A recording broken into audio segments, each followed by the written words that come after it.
주신 말씀 출애굽기입니다. 출애굽기 25장 8절 9절 2절 말씀입니다. 출애굽기 강해 6번째.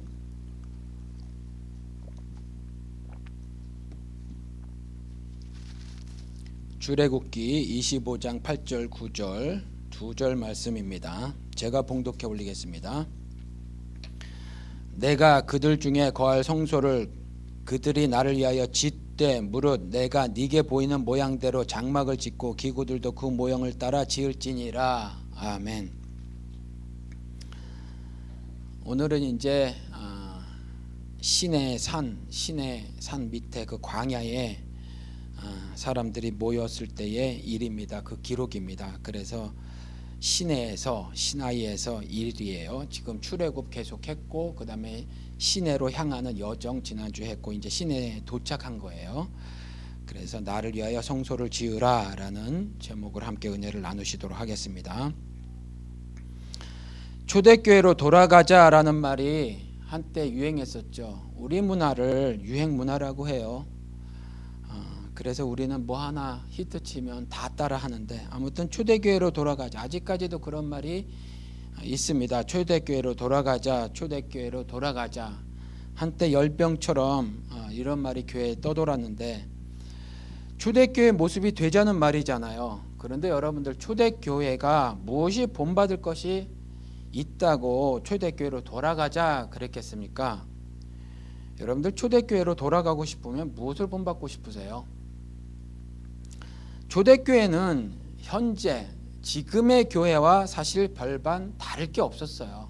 똑같았습니다. 예를 들면 신비주의에 빠진 거, 이거 지금이랑 비슷하거든요. 방언, 예언, 신유 뭐 이런 거, 초자연적인 것을 쫓아다녔어요. 사도행전 14장에 가서 보면 바울이 루스드라라는 지역에 가서 전도를 할 때에 걷지 못하던, 나면서부터 걷지 못하던 어떤 사람을 이렇게 세운 기록이 있거든요. 바울이 그를 이렇게 세우니까, 바울은 베드로랑 다르게 주로 말씀 전하는 사역을 했는데 이와 같이 하나님이 가끔 이렇게도 사역해 하셨어요. 그래서 아무튼 이제 바울을 통해서 나면서부터 걷지 못하던 자를 이렇게 세우는데 사람들이 보고 매우 놀랐죠. 그래가지고 사람들이 어떻게 말을 했냐 하면, 신들이 사람의 형상으로 내려온 것이다 이렇게 말을 했어요. 그렇게 믿은 거죠. 그래서 사람들이 그 사도행전 14장에 가서 보면 사람들이 어떻게 말을 했냐면, 바울 보고는 제우스다 이렇게 말을 하고, 제우스는 여러분 아시죠? 신들의 신이에요. 신들의 왕. 모든 신의 가장 높은 데 있는 신이 제우스 신이에요. 그 이방 민족들에게는. 그래서 바울 보고는 제우스라고 하고 동역자 바나바 보고는 헤르메스라고 이렇게 말을 했어요. 그래서 제우스 신전에서 일을 하던 제사장 있잖아요. 그 제사장이 가만히 보니까 제우스 신이 자기가 섬기고 있던 신들의 신들의 왕인 제우스 신이 아니라, 가만 보니까 바울이 그거보다 더 큰 신인 거예요. 그렇죠? 여지까지 한평생 제우스 신을 섬겼는데 한 번도 자기 목전에서 이런 일이 벌어지지 않았나 봐요. 그러니까 소와 꽃을 가지고 와서 바울을 섬기려고 해요. 그때. 그런데 그때 사람들이 많이 보고 놀라고 있었잖아요. 그래서 무리들과 함께 바울이 있는 곳으로 쫓아와 가지고 바울과 바나바에게 제사를 드리려고 하죠. 그때. 그런데 이거 안 되는 거잖아요. 물론 바울이 이때 사람의 욕심 따라 행동했으면 이때 한번 대박 칠 수 있었다는 거죠. 그렇죠. 전부 자기 앞에 나와서 자기를 제사하려고 하니까 이때 정말 한번 세속적인 종교적 욕망을 가지고 한번 큰 일을 벌일 수 있었는데, 바울은 그때 정말 슬펐어요. 이와 같이 하나님 사역을, 하나님이 나를 통해서 자신의 거룩함, 의로움을 드러내시는데, 하늘 영광을 드러내시는데 수많은 사람들이 이해 못하는 걸 보고 굉장히 마음 아파하고 무리들에게 나가서 그것이 아니라 하나님께 영광을 돌려야 함이 마땅하다 이렇게 말을 하죠. 나에게 돌리는 것이 아니라. 그렇게 말을 하는데, 아무튼 이런 것들을 보고 이 사람들이 이렇게 무리와 심지어 제사장까지라도 바울 앞에 와서 그렇게 제사를 드리려고 했던 거, 그 행위를 보고 깜짝 놀란 거예요. 나면서부터 걷지 못했던 안진뱅이니까 그게 얼마나 놀랄 만한 일이에요. 그렇죠?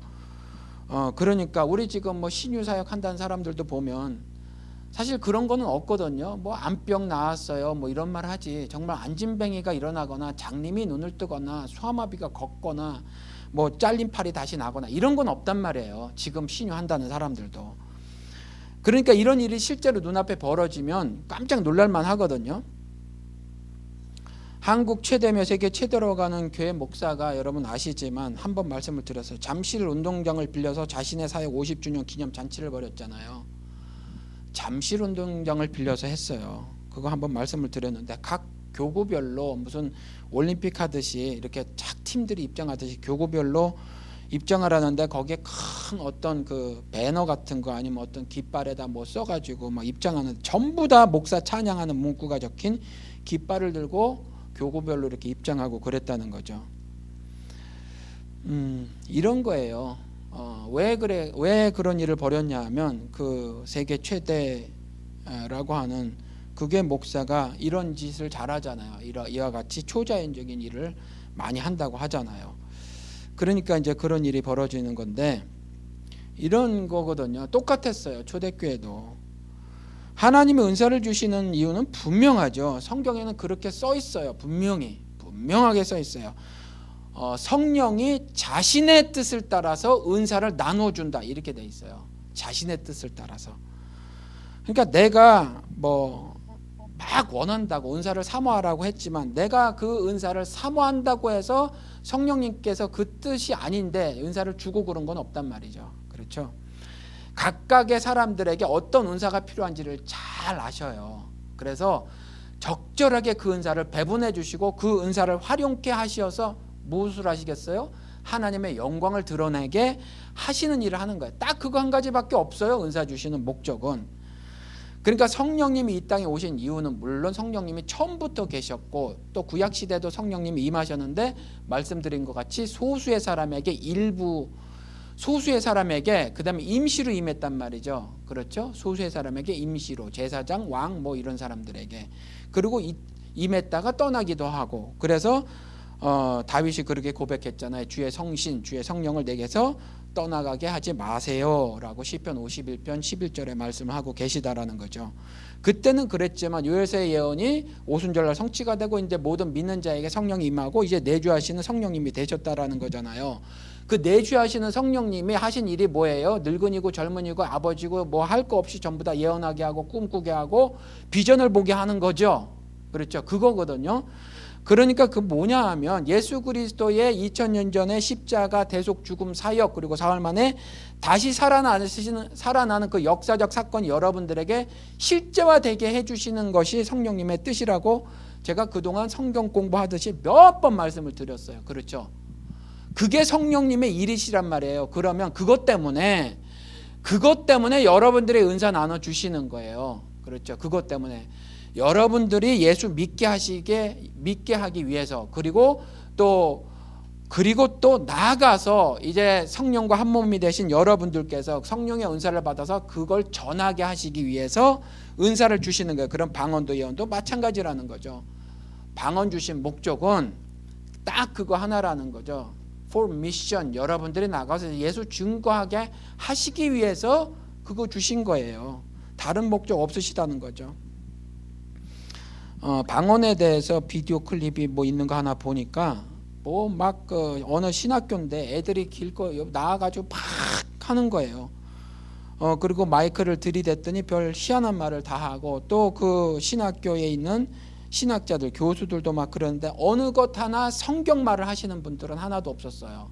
지금까지 방언에 대해서 이렇게 저렇게 말하고 있었던 것만 말을 하지 성경 말을 하시는 분은 단 한 분도 없었어요. 은사주의 교회의 신학교라 그런 것 같은데 아무튼 그랬다라는 거죠. 그래서 참 답답해요. 방언 주신 은사가 뭔지도 모르고 그냥 방언말 랄랄랄랄라 하는 건 방언이 아니에요, 여러분들. 그건 그냥 마귀가 시키는 대로 미친 짓을 하는 겁니다, 여러분들. 그러니까 그렇게 잘 알으셔야 해요. 분명히 다시 말씀을 드릴게요. 성령이 자신의 뜻에 따라 은사를 나눠 주신다고 기록을 하고 있어요. 그리고 여러분 아시지만 은사의 종류가 여러 가지인데 왜 방언 은사만 그리 사모하려고 하는지 모르겠단 말이죠. 그렇죠? 왜 가르치는 은사 같은 건 좀 사모하지 않는지 모르겠어요. 왜 사랑 같은 건 하려고 하지 않느냐 모르겠어요. 왜 방언 은사만 그렇게 바르려고 하는지. 그리고 분명히 성경에는 집단적으로 그렇게 하는 건 미친 짓이다. 집단적으로 방언하는 건 미친 짓이다. 그런데 왜 집단적으로 교회에서 그렇게 방언을 하죠? 길거리에 모여서 손잡고 왜 이렇게 방언으로 기도해요? 성경에서 그건 미친 짓이다 그랬어요. 그 미친 짓은 악한 짓이라고 해놓고 악한 짓을 벌이는 사람들은 분명히 그때 내가 너를 모른다 하리라 이렇게 되는 건데 심판받을 건데 왜 그 짓을 하는지 모르겠다는 거죠. 성경에 써 있는데도 성경의 말씀, 성경을 통해서 써놓은 하나님 말씀을 듣지 않고 그렇게 하는 거예요. 이와 같이 신비주의가 그때도 있었고 지금도 그냥 고스란히 있는 거예요. 그 초대교회 뭘 보시려고 하시는지 모르겠다는 거죠. 예언 은사 같은 경우도 성경에는 분명히 순서를 따라 아무나 교인이면 다 할 수 있는 건데 지금 예언에 대해서 어떻게 하죠? 특정히 몇몇이 하는 거로 알고 있잖아요. 그래서 예언한다 그러면 그냥 우르르 몰려가는 거예요. 흡사 용하다는 사람 미아래에 있는 사람 쫓아가듯이 그저 예언한다는 사람 오면 우르르 쫓아가는 거죠. 그렇죠? 그 뭐 이상한 흑인 한번 말씀을 드렸지만 뭐 데이비드 오라는 사람 한국에 데려다 놨더니 뭐 수천 명이 모였다는 거잖아요. 왜 그렇게 모이죠? 예언이 뭔데? 이 성경이 예언이잖아요. 이거 말고 무슨 예언이 여러분 더 필요하십니까? 이 하나님이 약속으로 해주신 이 예언을 여러분들이 좀 소망을 갖고 기대를 하셨으면 좋겠어요. 이거는 기대하지 않고 이건 소망으로 갖지 않고 다른 것들을 자꾸 소망하려고 그 예언을 쫓아가는 거죠. 점쟁이 쫓아가는 거랑 동일해요. 그렇죠?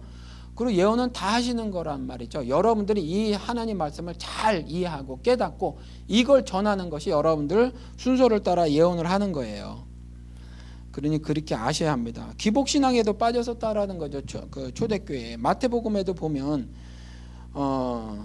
베드로가 그렇게 말을 해요. 베드로가 마태복음 19장 27절에 가서 보면 이에 베드로가 대답하여 이르되 보소서 우리가 모든 것을 버리고 주를 따라 싸운데 그런즉 우리가 무엇을 얻으리까? 주를 쫓았는데 뭐 대가 없습니까? 이거예요.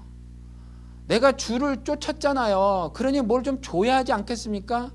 이게 사람들 심사라는 거죠. 이게 그때도 마찬가지였어요. 예수를 옆에서 보고 쫓은 베드로가 이렇게 말을 한 거예요. 이것에 대해서 예수님이 이렇게 답을 했어요. 바로 다음에 또 내 이름을 위하여 집이나 형제나 자매나 부모나 자식이나 전토를 벌인 자마다 여러 배를 받고 또 영생을 상속하리라.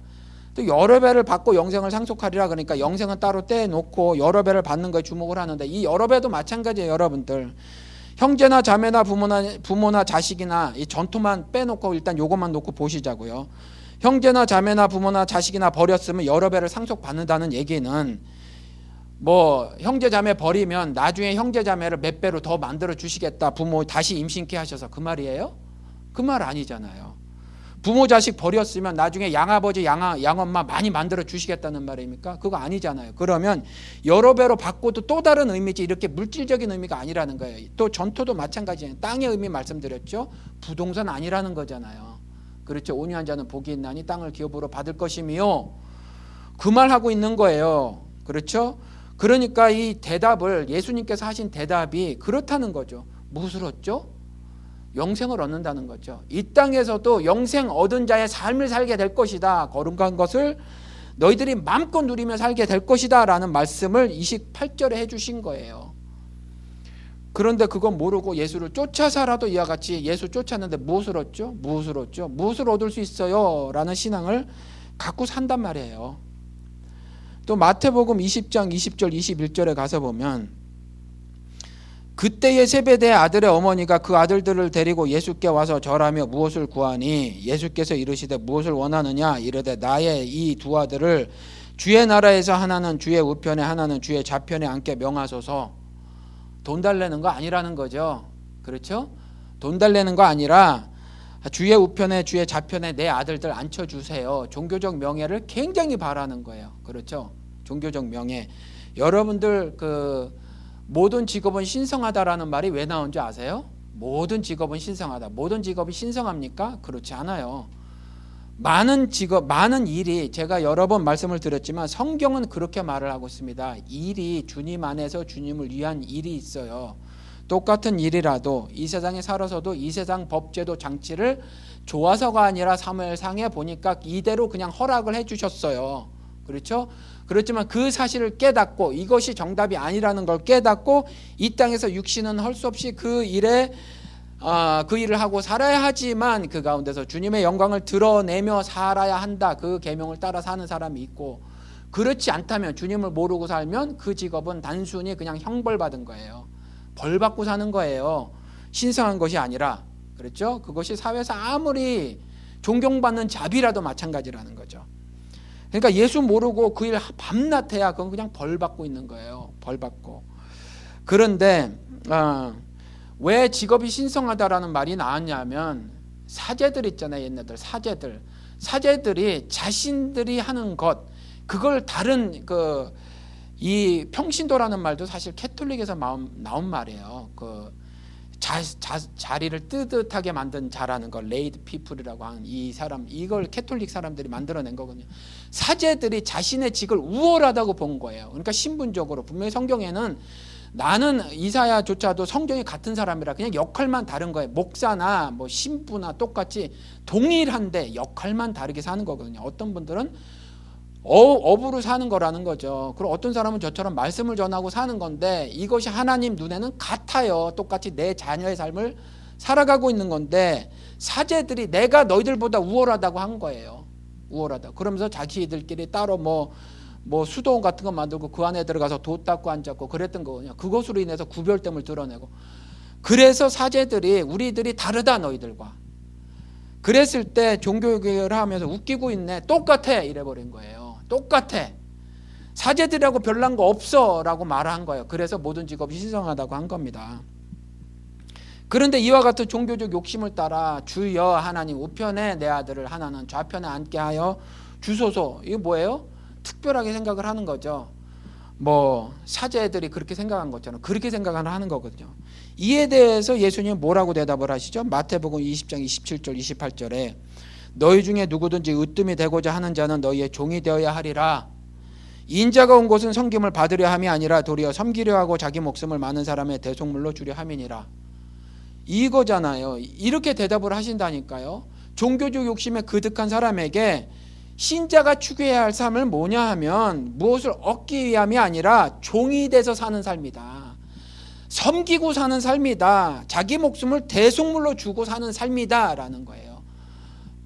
하나님 그 우편에 앉으면 뭐하고 좌편에 앉으면 뭐하냐는 거예요. 그런 눈에 보이는 그런 어떤 영적 우월감을 누리고 사는 거 아니라는 거죠. 그냥 사는 건 나도 그렇게 사니, 내가 그렇게 이 땅에 왔다는 거죠. 종이 돼서 섬기고 그 다음에 내 목숨을 많은 사람을 위해 대속물로 내가 그렇게 살았으니 너희들도 그렇게 살아라는 거예요. 이게 신자의 삶이에요. 뭐 하나님 보좌 좌우편에 앉는 거, 그걸 목적으로 살지 말으라는 거죠. 그러니까 베드로 같이 무엇을 얻으리까 하는 것에 그런 물질적인 욕심을 내는 것이라든가 아니면 이런 종교적 탐욕 내는 거, 언젠가 말씀드렸지만 우리 집안은 대대로 목사 집안이에요. 이거 하나님이 허물로 잡으신다니까. 이게 뭐 자랑거리예요. 우리는 대대로 영락교회 교인이에요. 이거 허물로 잡으신다니까. 이게 뭐 자랑거리예요. 이런 게, 이런 건 아무 자랑거리가 아니에요. 그거 한심한 거예요. 왜요? 신앙이 그만큼 자라났으면 흩어지라가 맞아요. 이제 나가서 세상에 나가서 복음을 전하라, 빛과 소금의 삶을 살아라, 그렇게 하는 건데 그냥 나는 한평생 이 교회에 짱 받고 살으렵니다. 나는 그냥 이 교회에 뼈를 묻고 살으래요. 이건 목사도 잘못하는 거예요. 목사도 교회가 어느 정도 크면 나가서 좀 다른 교회를 하든가 말이죠. 뭐 어떻게 그러면 그렇게 했으면 좋겠어요. 이미 이제 교회가 어느 정도 궤도에 오르면 뭐 다른 분들에게 좀 자리도 양보하고 그렇게 하고 또 이제 경험도 쌓여지고 말이죠. 여러 가지 이제 뭐 그렇단 말이에요. 하나님께서 여러 가지 역사를 보여주셨으면 그거 가지고 또 맨 땅에 헤딩하듯이 말이죠. 그렇게 하면 얼마나 좋겠어요. 그렇죠? 이게 신자의 삶이라는 거예요. 너희들이 바랄 게 그런 것들이 아니라는 거죠. 이와 같이 기복신앙에 빠져 있다란 말이에요. 이 기복신앙은 이와 같이 종교적 욕심까지 다 포함하는 거예요. 다 포함하는 거예요. 정신적인 욕심까지 다. 그래서 디도서 1장 10절 11절에 가서 보면 이 말씀도 우리는 여러 번 읽었어요. 불순종하고 헛된 말을 하며 속이는 자가 많은 중 할례파 가운데 특히 그러하니 그들의 입을 막을 것이라. 이런 자들이 더러운 이득을 취하려고 마땅하지 아니한 것을 가르쳐 가정들을 온통 무너뜨리는 도다. 그렇죠. 불순종하고 헛된 말을 하며 속이는 자가 어떤 사람이냐 하면 할례파, 나는 하나님 무지하게 잘 섬기고 있어요 라고 하는 그 자들이다라는 거예요. 그 자들. 그렇죠. 그 자들이라는 거예요. 그 자들이 특히 그러한데 그들의 입을 막을 것이라 라는 거잖아요. 이게 꼭 목사만은 아니에요. 물론 목사가 대부분이겠지만 현대로 치면 이들이 뭐예요? 뭐를 추구한다고요? 더러운 이득을 취하려고, 쉬운 성경에서는 더러운 돈을 취하려고 직접적으로 이렇게 번역을 해놓고 있어요. 더러운 이득을 취하려고 마땅하지 아니한 것을 가르쳐 가정들을 온통 무너뜨리게 한다는 거죠. 그러니까 일단 목사가 자기가 특별히 아버지한테 물려받은 게 없고 그 다음에 또 따로 사업을 해서 부자가 된 게 아니라면, 그 사업하는 것도 그렇긴 한데 그런 게 아닌데 뭐 부자잖아요. 좋은 차 타고 다니면 요 디도서 1장 10절 11절 말씀의 목사라고 생각하면 별로 안 틀려요. 그러니까 목사가 뭐 1등석 타고 다닌달지 뭐 좋은 차 타고 다니잖아요. 월급만 가지고 그렇게 될 수 있어요? 안 돼요, 당연히.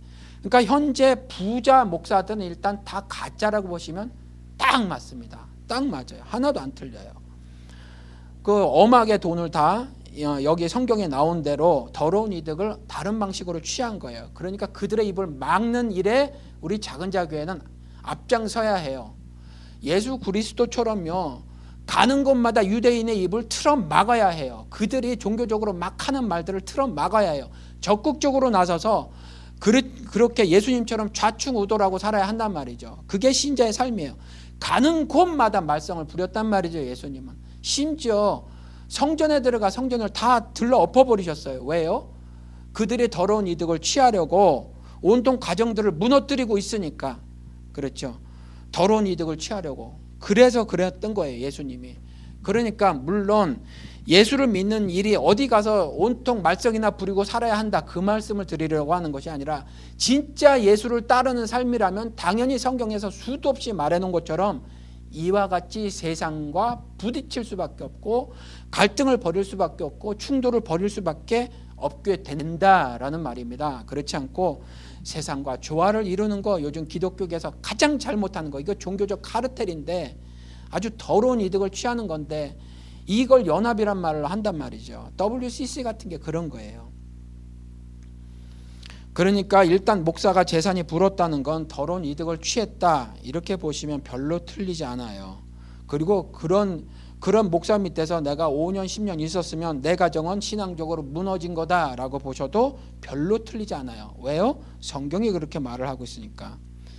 그리고 또 교회를요, 영적 공동체로 보지 않고 육신적 공동체로 보았어요. 사실 하나님을 섬긴다고 하면서도 성경은요, 하나님의 백성들이 육신적 공동체인 것을 내내 못마땅하게 생각을 하고 하나님의 영적 공동체임을 각성시키고 있어요. 성경은.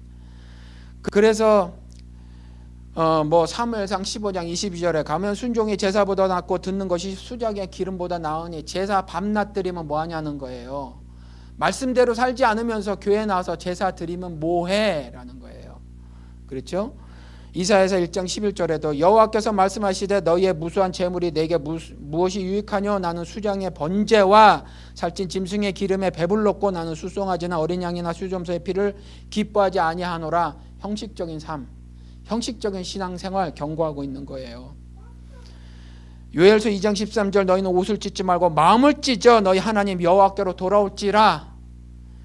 겉으로는요, 신앙 공동체처럼 보인단 말이죠. 겉으로는 신적 공동체, 영적 공동체처럼 보이지만 사실은 이게 다 육신적 공동체였다라는 거예요. 하나님 보시기에. 그래서 이런 말씀을 하시는 거예요. 성경이 내내 그렇게 말하고 있는데 귀 막고 코 막고 듣지 않는 거죠. 성경은 그렇게 많이 말하고 있는데 그 중에서 요한 1, 2, 3서에서 보면 1, 2, 3서 내내 보면 그래서 자세히 말하고 있는 게 뭐냐면 신앙 공동체가 어떤 모습이어야 하는가, 그거 말해놓고 있거든요. 그래서 아주 여러 가지 짧지만 뭐 죄도 말해놓고 있고 또 인간이 무엇인가도 말해놓고 있고 또 구원이 무엇인가도 말해놓고 있거든요. 그 중에 한번 보시자고요. 요한일서 2장 29절, 요한일서 2장 29절에 가보면 이렇게 말해놓고 있습니다. 너희가 그가 의로우신 줄 알면 의를 행하는 자마다 그에게서 난 줄을 알리라. 그러니까 그에게서 난 줄을 어떻게 알죠? 거듭남은요, 그에게서 난 거, 거듭남은 의를 행하는 것으로 증명이 되지는 거예요. 그렇죠? 내가 의를 행하는 것으로 내가 거듭남이 나타나는 거예요. 그런데 지금 그런 모습이더냐라는 거죠. 이걸 애타게 이렇게 써놓고 계시는 거예요. 그러니 여러분들 요한 1, 2, 3, 4를 자세히 읽어보시고, 그래서 그런 말씀을 원론적인 말씀들, 원리적인 말씀들, 어떤 교리적인 도구마를 쭉 말씀해 놓으시고 이렇게 읽서 2장 29절에 그가 의로우신 줄 아느냐, 그가 의로우신 줄 아느냐, 그러면 그가 의로우신 줄 알면 그와 연합됐다고 하는 너희들은 의를 행해라 라는 거예요. 그 의를 행해야 너희들이 그 안에서 거듭난 것이다. 그에게서 난 줄을 너희들이 비로소 깨달을 수 있느니라 라고 말을 하는 거예요. 요한일서 2장 29절에 그렇게 살아야 하는데 우리는 지금 교회도 모두 경쟁 관계잖아요. 나눔보다는 홀로 성장이잖아요. 그렇죠? 우리만 성장하는 거잖아요. 그나마 미국 교회는 건물을 나눠 쓰기도 하죠. 그 교회라고 뭐 혼자 쓰고 싶지 않겠어요? 건물 뭐 좀 빌려주면, 방 빌려주면 뭐 돈을 얼마나 받겠어요? 그래도 조금 나아서 우리보다는 건물을 좀 나눠 쓰잖아요. 한국 교회 큰 교회들 건물 나눠 쓰는 교회 보셨어요? 안 나눴습니다. 그냥 우리만 주고 창창 성장하자예요. 나누는 거 없어요. 뭘 나눠요? 욕심쟁이죠. 그렇죠? 그렇게 하고 있다는 거죠. 육신적 공동체로 인식을 하고 사는 거예요. 그냥 나만 성장하자는 거죠. 하나님 안에서 형제라는 생각을 진짜로 가지고 있다고 말하기가 어려워요. 그렇게 말하기가 정말 어렵습니다. 그래서 우리는 이번에도 하나님이 주신 기회라고 생각을 하시자는 거죠. 우리보다 육신적인 눈으로 보면 훨씬 큰 교회잖아요. 제가 놀리기를 맨날 그렇게 놀렸어요. 메가처치라고. 뭐 빅처치도 아니죠. 메가처치는 미국에서도 2만 명 넘는 교회를 메가처치라고 하잖아요. 그런데 메가처치라고 놀렸어요. 건물이 하도 웅장하니까, 크니까. 근데 아무튼 그 교회가 이러쿵 저러쿵 해서 그래도 교인 수가 우리보다 얼마나 많아요. 그렇죠. 헌금도 훨씬 많고. 근데 아무튼 뭐 이렇고 저렇고 되는데 우리가 이런 기회가 있단 말이지. 이것도 하나님 우리에게 복 주시는 거예요. 이때 한번 우리가 신앙 실천해 보는 거죠. 하나님 앞에서 우리 신앙 한번 증명해 드리는 거예요. 어떻게 해요? 우리는 홀로 성장 아니라는 거죠. 우리는 나누는 교회라는 거야. 아무리 우리가 육신이 작아도 그 정도 마음의 여유가 없어요? 있지요. 우리 아이들이 못 받아들이는 거 한번 말씀을 드렸나? 예전에 한번 말씀을 드린 것 같기도 한데, 아빠는 부자야. 못 믿어요? 안 믿어요? 부자는 이거다. 이렇게 말씀을 애들에게 말했다는 거죠. 돈이 아무리 많아도 나누지 못하면 그는 여전히 가난한 거고, 돈이 아무리 적어도 나눌 줄 알면 그가 부자야 라고 말을 했는데, 그거 말고 아빠 은행에 숫자 많이 붙어 있는 거 이거 말을 하던데, 우리 뭐 작아도 하나님이 나눌 수 있도록 해주셨다는 거죠. 이것도 은혜죠. 그렇죠? 그만큼 우리 신앙을 봐주시는 거예요. 하나님께서. 그래도 우리는 나눌 수 있는 그런 교회구나, 이렇게 하나님이 봐주셔서 나누는 기회 주시는 거예요. 이게 얼마나 소중해요. 이게 얼마나 은혜입니까? 초대교회는요, 신학적 정리가 제대로 되어 있지 않았어요. 그래서 신자들이 잘못된 신앙의 모습들을 많이 가지고 있었죠. 종류별로 다 보여줬다는 거죠. 이렇게 이와 같이. 그럼에도 초대교회로 돌아가자고 합니다. 뭐 때문에요? 뭐 때문에 돌아가자고 하겠습니까? 여러분들도 우리 교회가 초대교회의 모습이기를 원하십니까? 초대교회로 돌아가자고 외치는 사람들이 무엇 때문에 그러는지는 모르지만, 저는 제가 만약에 초대교회로 돌아가십시다 여러분들 이렇게 말을 한다면, 초대교회로 여러분들 초대교회 신자들의 모습으로 돌아가기를 원합니다 라고 말을 하면요, 전 여러분들에게 이 말 하는 거예요. 좀 더 신앙생활을 열정적으로 하셔라, 그 말씀 드리는 겁니다. 제가 만약에 초대교회로 돌아가자 그렇게 말을 하면, 신학 공부를 별로 하지 않았어도 복음을 올바로 이해하고 있었어요. 베드로는. 그렇죠? 별로 그렇게 공부를 하지 않았어도 하나님 말씀을 잘 듣고 보니까 이게 복음이구나. 우리 베드로가 설교한 거 사도행전 한번 보세요. 요즘에 이런 설교가 어디 있어요? 뭐 설교의 대가라고 말하는 스펄전 설교를 보세요. 이 베드로만큼 못했어요. 그 짧은 설교에 성경에 있는 그 복음을 다 담아냈어요. 기가 막히거든요. 또 바울 같은 이는 아주 탄탄한 학문적 바탕을 가지고 있었죠. 그러니까 베드로나 바울같이 뛰어난 지도자들이 있었긴 있었지만 여전히 대부분의 초대교회 신자들은 현대 기독교 신자들보다 현저히 부족한 정보나 지식밖에는 없었어요. 그러니까 당연히 교리적으로 튼튼하지 않았다는 거죠. 튼튼하지 않았어요. 그럼에도 이들의 신앙을 본받자고 제가 만약에 외친다면 딱 한 가지라는 거죠. 열정이에요. 열정, 패션. 그래서 그 교회 성장학에서 그 제가 한번 Natural Church Development이라는 그 책에도 그게 나오는데 Church must be on fire. 교회는 불 위에 놓여져 있어야 한다라는 구절이 있거든요. 교회가 성장하는 교회들은 불 위에 놓여져 있어요. 화끈하다는 얘기죠. 열정적이라는 얘기예요. 교회가 패션에 정열을 가지고 있다는 거거든요. 그러니까 저는요, 여러분들에게 말씀을 드린다면 만약에 초대교회로 돌아가십시다. 여러분 초대교회 신자의 모습으로 돌아가세요 라고 말한다면 전 그거 말씀드리고 싶다는 거죠. 여러분 삶의 모두에서 좀 더 좀 적극적으로 신앙생활을 하셨으면 좋겠어요. 그런데 한 가지 조심스러운 건 이와 같이 열정적인 신앙생활이라고 하는 거는 종교적 신념이 넘치고 흘러서 마태복음 7장에 나온 것처럼 주의 이름으로 선지자 노릇하고 주의 이름으로 귀신 내쫓고 주의 이름으로 많은 권능을 행하는 거 그거 아니에요. 여러분들 그런 거 아니라는 거죠. 그건 주님께서 마지막 때 분명히 심판하세요. 주의 이름으로 선지자 노릇한 것이 뭐가 잘못이고 귀신 내쫓고 많은 권능을 행하는 것이 뭐가 잘못이라고 하나님께서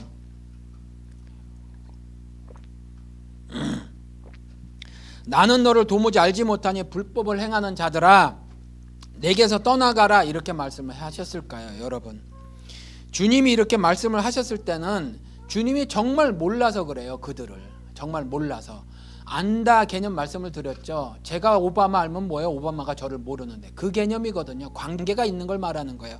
그럼 주님이 나 너 모른다 그러면 나 너랑 관계 없다 그 말이에요. 그렇죠?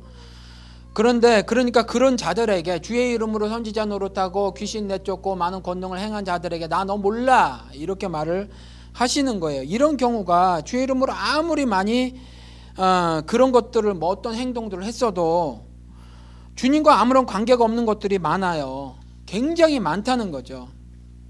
조금 전에 읽은 요한 1서 2장 29절처럼 너희가 그가 의로우신 것을 알면 의를 행하는 자마다 그에게서 난 줄 알리라 라는 말씀처럼요. 의를 행해야 해요. 의를 행해야 하는데 그냥 그저 주의 이름을 들먹거렸다고 해서 그것이 다 주님께서 인정하는 것이 아니라는 말이에요.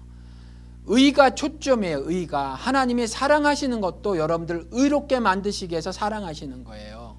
그렇죠. 의로우신 하나님께서 그 의라는 건 또 거룩함이에요. 그 의라는 건 성결함이에요. 그 의라는 건 구별됨이에요. 그렇죠? 여러분들을 그렇게 의롭게 하시기 위해서 사랑하시고 은혜를 베푸시는 거예요.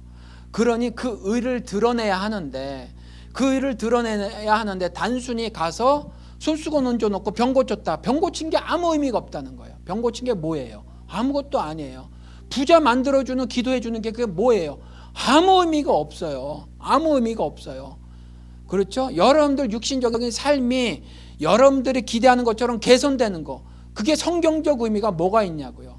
아무것도 없어요. 하나도 없어요. 그 의가 드러나지 않는 이와 같이 주의 이름으로 귀신 내쫓고 하는 일들은 아무 의미가 없다는 거예요. 선지자 노릇했다고 해도 아무 의미가 없다는 거예요. 오늘 본문 말씀을 보십시다. 출애굽기 25장 8절 9절 다시 한번 읽어드리겠습니다. 내가 그들 중에 거할 성소를 그들이 나를 위하여 짓되 물은 내가 네게 보이는 모양대로 장막을 짓고 기구들도 그 모양을 따라 지을지니라.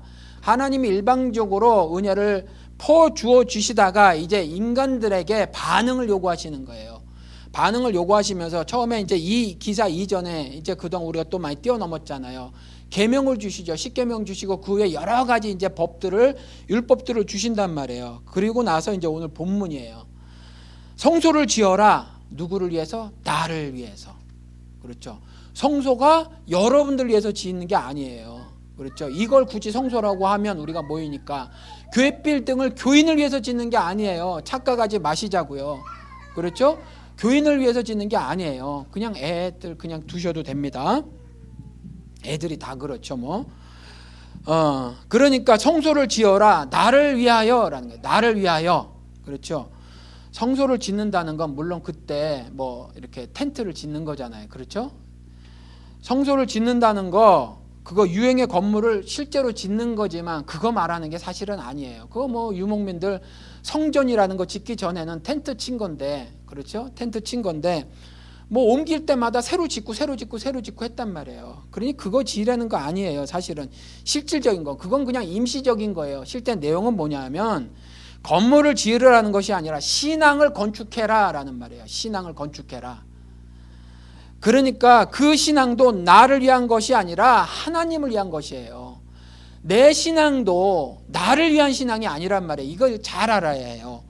그렇죠? 성소를 지어라. 신앙을 건축해라. 누구를 위해서?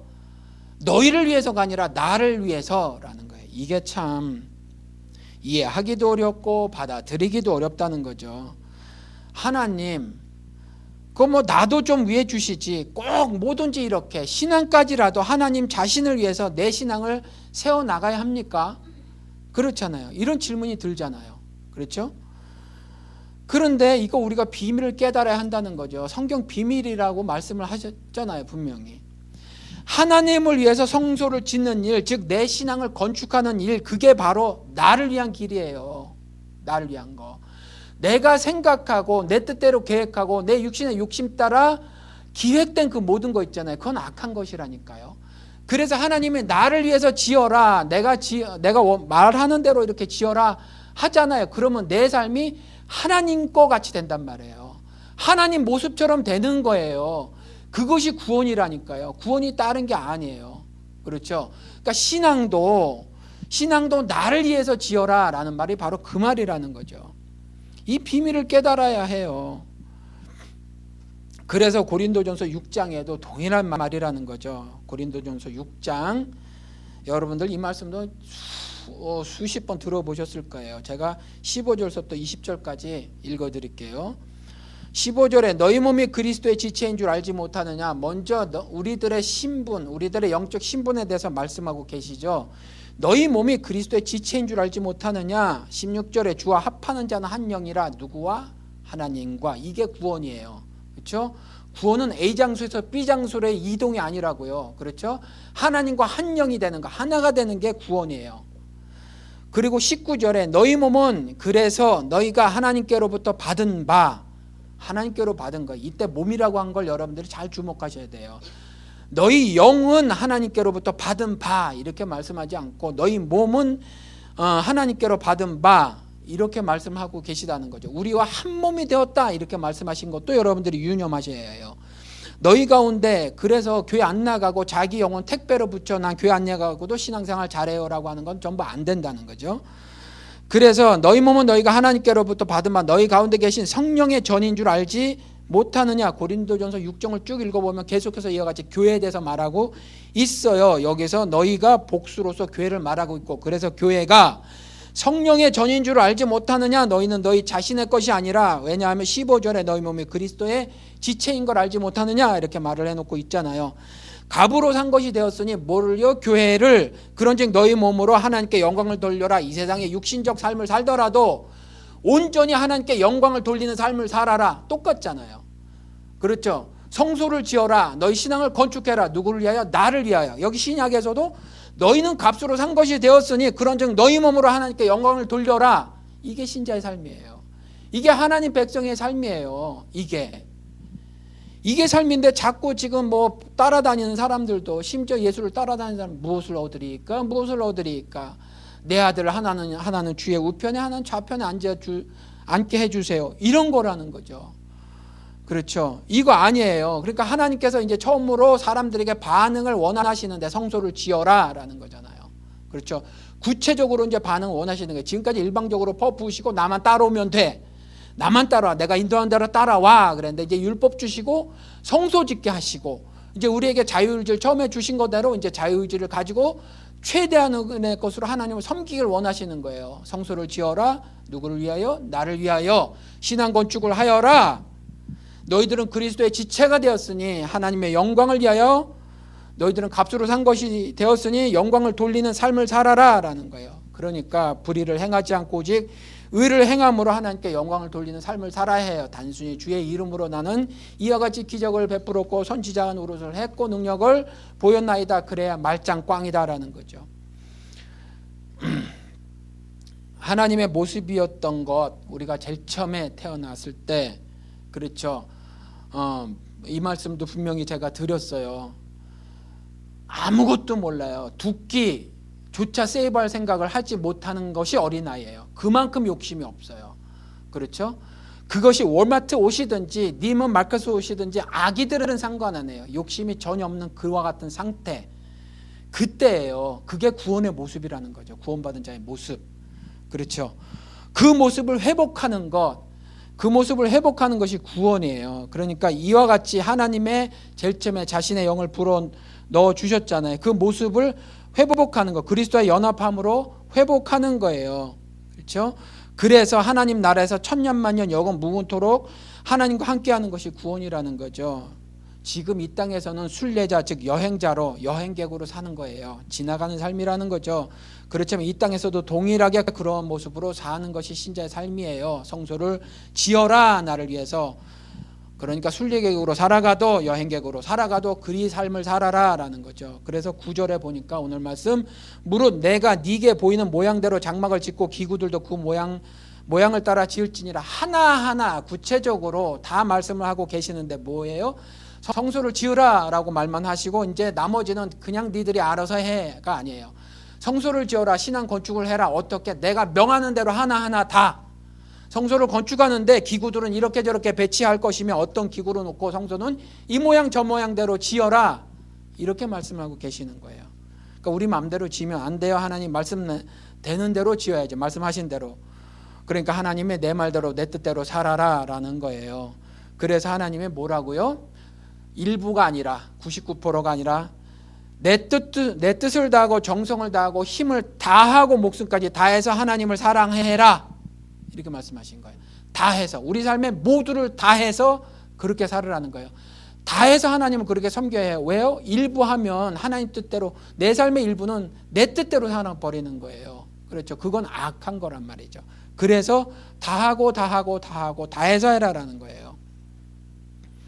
어저께 어떤 분이 전화를 하셔서 신앙 상담을 요청을 해왔어요. 목사님과 갈등이 있답니다. 그래서 교회가 중형교회 됐었는데 다 나가고 없으시대요.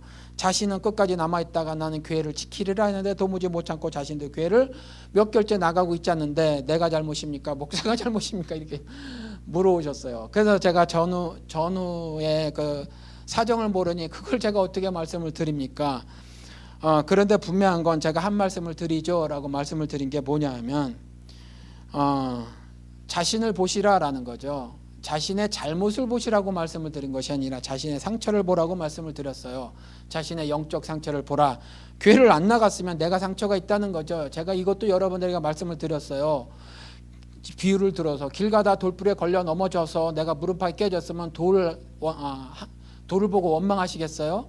내 상처를 싸매야 하잖아요. 그러니까 원인 잘못을 찾기 전에 일단 내 상처를 싸매시는 일이 중요하다는 거죠. 그러니 교회 안 나가고 있는 내 영적 상처를 돌아보시라. 이렇게 영적 충고를 해드렸어요. 교회를 나가시라고요. 2000년 동안 교회가 다 올바르고 그래서 하나님이 끌고 오신 거 아니고 그래서 여기까지 인도해 오신 거 아니니 어느 교회가 됐든 교회를 나가셔라 라는 거예요. 나가셔서 그 안에서 해결을 하라는 거예요. 그 안에서 신앙을 회복해라. 교회 떠나는 거 목사 싣고 옆에 박집사 싣고 뭐 어쩌고 저쩌고 해서 아무리 핑계대도 그건 하나님이 올바른 신앙으로 안 봐주신다는 거죠. 그건 상처예요. 그러니 하나님이 안타깝게 생각하는 건 우리 자식을 봐도 제가 어저께도 또 비유로 들어서 말씀했는데 자녀가 아프면 왜 아프냐고 하면서 뭐 따지겠어요? 그 자녀에게 아니잖아요 라고 말씀을 드리면서 자녀가 아픈 상처 그것이 나도 못내 아프지 않습니까? 하나님께서 그리 보실 거다. 내 딸아 왜 그렇게 아픈가? 마음이 못내 안타까우실 것이다. 마음이 아프실 것이다. 그러니 교회 나가세요. 이렇게 말씀을 드렸다는 거죠. 여러분들 이와 같이 내 딴에는 이렇게 그분이 제가 이 말씀을 왜 드리냐 하면 기도를 그렇게 하셨대요. 그런데 하나님 응답이 없으시대요. 어떤 길을 가야 할지 모르겠답니다. 여러분들도 이와 같은 경우는 아니더라도 사시면서 뭐가 뭔지 모르는 경우가 있을 거란 말이죠. 도무지 이게 내가 어떻게 해야지? 그런 경우가 있어요. 그런데 그것이 내 아픔이 되고 고통이 되고 상처가 되는 수도 있는데 그거요 하나님이 굉장히 안타깝게 생각하신단 말이죠. 원인 규명 중요하죠. 원인 규명 반드시 나중에 목사님이랑 하든지 그냥 각각의 성경을 찾아서 성령께 의지하고 하시든지 그렇게 반드시 그 작업은 일어나가야 하지만 지금 내가 받은 상처 그거 싸매는 일이 중요해요. 내가 아픈 거 고통인 거 내 욕심 때문에 발생된 모든 그 왜곡된 일들 있잖아요. 관계에서 발생됐던 충돌들 그 악화된 문제들 이거 있잖아요. 이거 다 이 상처를 싸매야 하는데 그거 안 싸매고 있어요. 그리고 한참 엉뚱한 기도하고 있는 거예요. 엉뚱한 기도. 그리고 성경 말씀을 봐도 그 내가 내 고집에 맞게 해석을 하고 있고 내 상황 형편에 맞게 이해를 해서 적용을 해버린단 말이죠. 하나님은 안 그러신데 그런 걸 보면 하나님이 굉장히 안타까워 하신단 말이에요. 그러니까 구체적으로는 하나하나 여러분들 삶을 다 모르지만 여러분들 삶에 이 우리가 사는 세상이 이 모양 이 꼴이 된 건 죄 때문이에요. 사람 삶이 영생을 누리지 못하고 유한한 삶이 된 것도 그렇고 질병에 걸려 신음거릴 수밖에 없는 것도 그렇고 사고투성인 세상도 마찬가지고 이와 같이 탄압받는 삶을 살 수밖에 없는 것도 전부 죄 때문에 이 모양의 세상이 된 거란 말이죠. 그러면 이런 세상에 살고 있으면서 당연히 왜곡되고 부조한 삶들이 여러분들의 삶에 나타나요. 이것을 하나님이 개선하길 원하세요. 개선하길 원하시는데 한 가지밖에 없어요. 여러분들 죄인처럼 하늘도 쳐다보지 못하고 그저 가슴을 치며 통에 자복하시기 바랍니다. 어떻게 해요? 내가 죄인이로소이다 하시는 거예요. 내가 죄인이로소이다. 그래야 하늘 은혜가 내가 임해요. 저가 죄인이로소이다. 그러면 은혜는 나한테 임하지 않아요. 여러분들 아시죠? 죄 있는 곳에 은혜 넘친단 말이 바로 그 원리라니까요. 내가 죄인이라 해야 하늘 은혜가 내가 임하는 거지. 저가 죄인이로소이다 해야 나한테는 은혜 요만큼도 안 임한다는 말이에요. 이분이 이걸 잘못하고 계신 거예요. 이걸. 제가 그 목사님은 옳은지 그른지 몰라요. 뭐 그런 모습도 많이 있겠죠. 말씀 들어보니 좀 잘못하시는 부분도 있어 보여요. 그렇지만 나와 하나님과의 관계에서 그분은 내가 어떻게 해야 하는 걸 모르는 거예요. 내가 은혜를 받으려면 그렇죠. 내 문제를 하나님께 고백을 해야 된단 말이죠. 그래야 하는 겁니다. 성소를 지으라. 누구를 위해서? 나를 위해서. 신앙 건축을 하여라. 뭐를 위해서? 하나님 영광을 드러내기 위해서. 왜요? 예수 그리스도가 피의 죽음을 죽으심으로 사셨단 말이에요. 여러분들. 그만큼 여러분들이 소중하고 귀한 존재라는 거예요. 그리고 여러분들 예수 그리스도가 자신의 죽음으로 사셨으니 여러분들의 삶이 그와 같이 소중하기를 원해요. 그렇게 소중하게 사시길 원해요. 그러니 여러분들 제가 이전에 초대교회에 그들도 역시 동일한 모습으로 보였던 잘못된 모습들 여러 개 말씀을 드렸으니 그런 것들대로 사시지 마시고 하나님 이와 같이 말씀하신 대로 사시기 바랍니다. 힘들고 어려운 일 닥치거나 아니면 넉넉하고 편안한 가운데 신앙을 이루는 수가 있어요. 이럴 때일수록 여러분들의 일체의 비결을 아시기를 소원하시고 그래서 날마다 하나님께서 주시는 말씀을 묵상하시는 가운데 하나님이 여러분들의 이런저런 신앙 건축하기 위해서 하시는 말씀들을 잘 받아들이고 깨달아서 여러분들 신앙을 정말 하나님 보시기에 멋들어지게 건축하시는 여러분들 되시기를 주님의 이름으로 축원을 드립니다.